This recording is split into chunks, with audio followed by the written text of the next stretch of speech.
Welcome to 99 TV. నేను బ్రహ్మనాయుడు. ఇకపోతే వివాదం చిలికి గాలివాలైనప్పుడు ఖచ్చితంగా ఆ వివాదానికి ఎక్కడో ఒక దగ్గర పులి స్టాప్ పెట్టాల్సిందే. పెట్టకపోతే దాని పర్యవసానం ఖచ్చితంగా ఎంతో కొంత ఇంపాక్ట్ రూపంలో ఎదురవుతుంది. అయితే అనంతపురానికి చెందినటువంటి ఆ ఎమ్మెల్యే గారు మరి టీఎన్ఎస్ఎఫ్ అనంతపురం అధ్యక్షుడిగా ఉన్నటువంటి గుత్తా ధనుంజయ నాయుడు తోటి మాట్లాడినటువంటి ఆ ఫోన్ కాల్ ఆడియో లీక్ అవడంతో ఇప్పుడు జూనియర్ ఎన్టీఆర్ ఫ్యాన్స్ అందరూ కూడా అనంతపురం టీడీపీ ఎమ్మెల్యే దగ్గుపాటి వెంకటేశ్వర ప్రసాద్ గారి మీద పడ్డారు.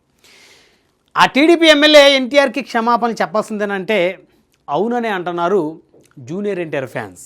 ఎందుకంటే ఆ ఫోన్ కాల్లో జూనియర్ ఎన్టీఆర్ గారి గురించి చాలా పరుషమైనటువంటి పదాలు బయటకు వచ్చాయి.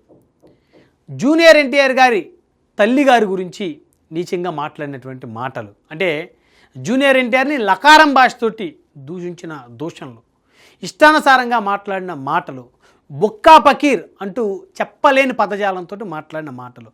ఎప్పుడైతే గుత్తా ధనుంజయ నాయుడు ఆడియో కాల్ని లీక్ అయిందో అప్పటి నుంచి ఎమ్మెల్యే గారి మీద ఎన్టీ రామారావు గారికి సంబంధించినటువంటి అభిమానులందరూ కూడా ఆగ్రహం వ్యక్తం చేస్తున్నారు.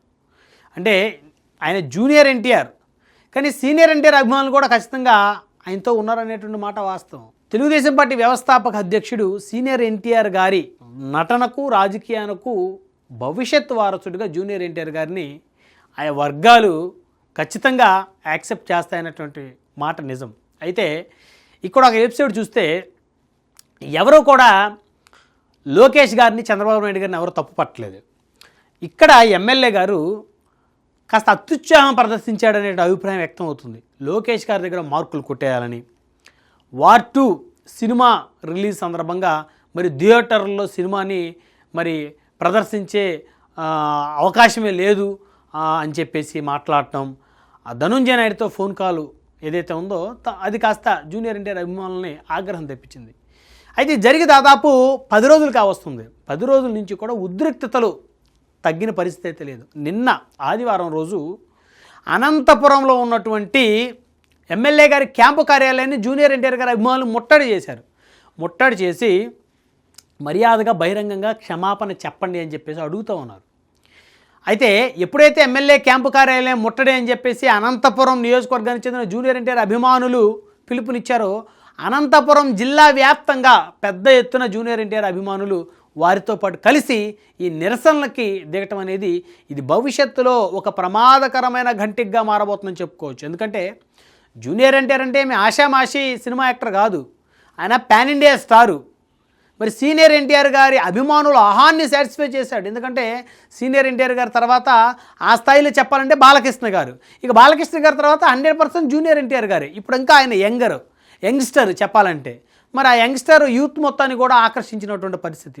మరి అలాంటి వ్యక్తిని అనవసరంగా తిడితే ఖచ్చితంగా అది ఎవరైతే తిట్టారో వారి రాజకీయ భవిష్యత్తుని వారే మరి తగలబెట్టేసుకుంటున్నారనేది ఖచ్చితంగా చెప్పుకోవచ్చు.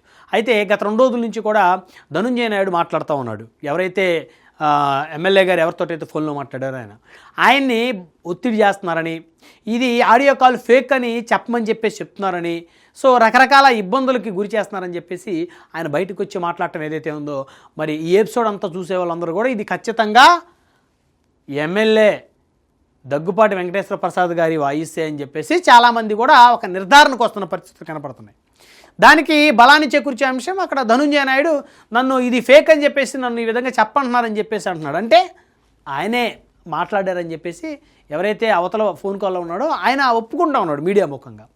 ఇకపోతే మరి ఇప్పటివరకు కూడా తెలుగుదేశం అధిష్టానం జోక్యం చేసుకోలేదని అసంతృప్తి ఉంది జూనియర్ ఎన్టీఆర్ ఫ్యాన్స్కి. మరి గత 2 రోజుల క్రితం చంద్రబాబు నాయుడు గారు పిలిపించుకొని మాట్లాడి కాస్త మందలించినట్టు కూడా తెలుస్తూ ఉంది. అయితే దీని మీద ఎమ్మెల్యే దగ్గుబాటి ప్రసాద్ గారు అసలు ఈ వాయిస్ నాది కాదని చెప్పేసి ఎస్పీ గారికి కూడా ఫిర్యాదు చేశారని చెప్పేసి చెప్తున్నాడు ఆయన బహిరంగంగానే. మరి ఇమీడియట్గా టీడీపీ అధిష్టానం చేయాల్సినటువంటి అంశాలు, ఈయన నిజంగా మాట్లాడితే ఆయనతో క్షమాపణ చెప్పించడం, ఇలాంటివి మేము యాక్సెప్ట్ చేయము. జూనియర్ ఎన్టీఆర్ మా కుటుంబ సభ్యుడు, నందమూరి తారక రామారావు గారి మనవడు, ఆయన వారసుడు అని ప్రకటించాలా, లేదా ఎమ్మెల్యే గారు ఇది వాయిస్ నాది కాదని చెప్తున్నారు కాబట్టి ఆయనది కాదు అని చెప్పేసి అది ఇమీడియట్గా విచారణలో తేల్చేసి ఎవరు ఈ విధంగా ఆయనది కాకపోయినా ఆయనదని చెప్పేసి ఎపిసోడ్ ఎవరు తెర మీదకి తీసుకొని వచ్చాడో వారి మీద యాక్షన్ తీసుకోవాలి. రెండిట్లో ఏదో ఒకటి చేయాలి. ఎమ్మెల్యే గారి మీద యాక్షన్ తీసుకోవాలి, లేదా ఎవరైతే ఆయన మీద నెగిటివ్గా స్ప్రెడ్ చేస్తున్నారో, ఆయన వాయిస్ కాకపోయినా ఆ విధంగా క్రియేట్ చేశారో వాళ్ళ మీదనే చర్యలు తీసుకోవాలి. కానీ తటస్థంగా ఉంటే మాత్రం ఖచ్చితంగా ఆ ఇంపాక్ట్ అనేది ఎంతో కొంత పడుతుందని చెప్పుకోవచ్చు. ఎందుకంటే గత ఎన్నికల్లో చూసాం, చంద్రబాబు నాయుడు గారి సత్యమణి భువనేశ్వర్ గారిని ఆంధ్రప్రదేశ్ అసెంబ్లీ సాక్షిగా అవమానించిన తర్వాత పెద్ద ఎత్తున తిరుగుబాటు మొదలైంది. సామాన్య ప్రజానికంలో కూడా ఒక మహిళను ఆ విధంగా అవమానించడం ఏంటని.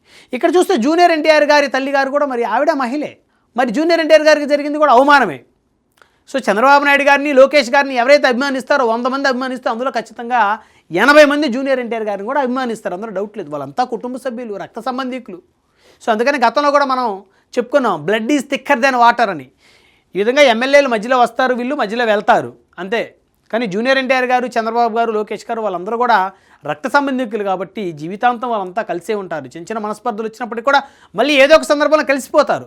సో కాబట్టి ఈ యొక్క పరిస్థితి చిలికి గాలివానగా మారకుండా, ఎందుకంటే మన ఎమ్మెల్యే గారి ఇంటి మీదుగా వెళ్ళి జూనియర్ ఎన్టీఆర్ గారి ఫ్యాన్స్ ఫ్లెక్సీలు కూడా చింపి ఆయన్ని నానా దుర్భాషలు ఆడుతూ ఉన్నారు. ఇది ఇంకా పెరిగిపోయే ప్రమాదం కనబడుతుంది. ఈ ఉద్యమం రాష్ట్ర వ్యాప్తంగా ఊపందుకుందంటే తెలుగుదేశం పార్టీ కూటమి ప్రభుత్వానికి ఇది ఒక మాయన మచ్చలా తయారవుతుంది. కాబట్టి ఇమీడియట్గా చంద్రబాబు నాయుడు గారు స్పందించి ఎమ్మెల్యే గారు నిజంగా మాట్లాడారా, మాట్లాడితే ఆయన చేత క్షమాపణలు చెప్పించాడు. ఎందుకంటే జూనియర్ ఎన్టీఆర్ గారు ఫ్యాన్స్ క్షమాపణ అడుగుతున్నారు కాబట్టి.